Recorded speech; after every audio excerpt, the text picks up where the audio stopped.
আসুন স্বামী বিবেকানন্দের কিছু মহান বাণী জেনে নিই। ইংল্যান্ড, আমেরিকা, ফ্রান্স, জার্মানি বা যে কোনো দেশের এক কৃষককে ডাকিয়া জিজ্ঞাসা করুন, তুমি কোন রাজনীতির দলভুক্ত? সে বলিয়া দিবে সে উদারনৈতিক বা রক্ষণশীল দলভুক্ত, এবং কাহাকেই বা ভোট দিবে। আমেরিকার কৃষক জানে সে রিপাবলিকান বা ডেমোক্রেট।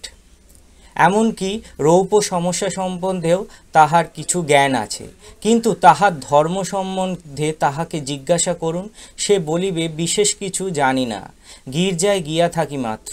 বড়জোর সে বলিবে তাহার পিতা খ্রিস্ট ধর্মের অমুক শাখাভুক্ত ছিলেন, সে জানে গির্জায় যাওয়াই ধর্মের চূড়ান্ত। অপরদিকে আবার একজন ভারতীয় কৃষককে জিজ্ঞাসা করুন রাজনীতি সম্বন্ধে কিছু জানে কিনা। সে আপনার প্রশ্নে বিস্মিত হইয়া বলিবে, এটা আবার কি? সোশ্যালিজম প্রভৃতি সমাজতান্ত্রিক আন্দোলন, পরিশ্রম ও মূলধন সম্পর্কে এবং এইরূপ অন্যান্য কথা সে জীবনে কখনো শোনেনি।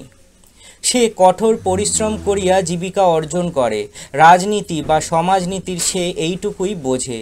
কিন্তু তাহাকে যদি জিজ্ঞাসা করো তাহার ধর্ম কি, সে নিজের কপালের তিলক দেখাইয়া বলিবে, আমি এই সম্প্রদায়ভুক্ত।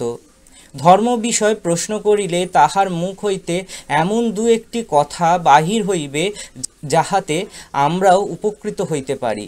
নিজ অভিজ্ঞতা হইতেই আমি এই কথা বলিতেছি। তাই ধর্ম আমাদের জীবনের সবথেকে বড় ভিত্তি। প্রত্যেক জাতির কোনো একটি বিশেষ ঝোঁক থাকে, প্রত্যেক জাতিরই জীবনে যেন একটি বিশেষ উদ্দেশ্য থাকে। সমগ্র মানব জাতির জীবনকে সর্বাঙ্গ সম্পূর্ণ করিবার জন্য প্রত্যেক জাতিকেই যেন একটি বিশেষ ব্রত পালন করিতে হয়। নিজ নিজ জীবনের উদ্দেশ্যে কার্যে পরিণত করিয়া প্রত্যেক জাতিকেই সেই ব্রত উদযাপন করিতে হয়। রাজনীতিক বা সামরিক শ্রেষ্ঠতা কোনো কালে আমাদের জাতীয় জীবনের উদ্দেশ্য নহে, কখনো ছিলও না, আর জানিয়া রাখুন কখনো হইবেও না।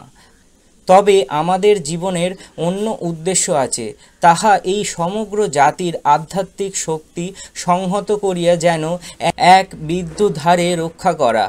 যখনই সুযোগ উপস্থিত হয় তখনই সমষ্টিভূত শক্তির বন্যায় সমগ্র পৃথিবী প্লাবিত হবে। যখনই পারসিক, গ্রিক, রোমক, আরব, ইংরেজরা তাহাদের অজেয় বাহিনীসহ দিগ্বিজয় বহির্গত হইয়া বিভিন্ন জাতিকে এক সূত্রে গ্রথিত করিয়াছে, তখনই ভারতের দর্শন, আধ্যাত্মবিদ্যা এই সকল নতুন পথের মধ্যে দিয়া জগতে বিভিন্ন জাতির শিরায় শিরায় প্রভাবিত হইয়াছে। সুদীর্ঘ রজনী প্রভাত প্রায় বোধ হইতেছে, মহা দুঃখ অবসান প্রায় প্রতীত হইয়াছে, মহানিদ্রায় নিদ্রিত সব যেন জাগ্রত হইতেছে।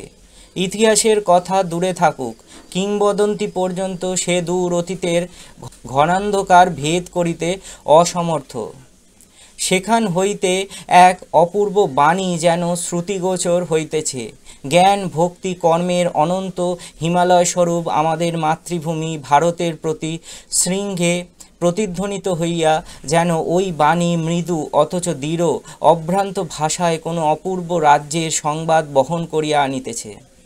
যেন হিমালয়ের প্রাণপ্রণ বায়ুস্পর্শে মৃতদেহের শিথিল প্রায় অস্থি মাংস পর্যন্ত প্রাণ সঞ্চার হইতেছে। নিদ্রিত সব জাগিয়া উঠিতেছে, তাহার জড়তা ক্রমশ দূর হইতেছে। অন্ধ যে সে দেখিতেছে না, বিকৃত মস্তিষ্ক যে সে বুঝিতেছে না।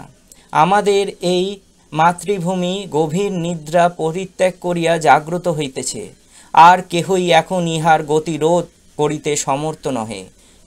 ইনি আর নিদ্রিত হইবেন না, কোনো বহির্শক্তি এখন আর ইহাকে দমন করিয়া রাখিতে পারিবে না, যেন কুম্ভকর্ণের দীর্ঘনিদ্রা ভাঙিতেছে।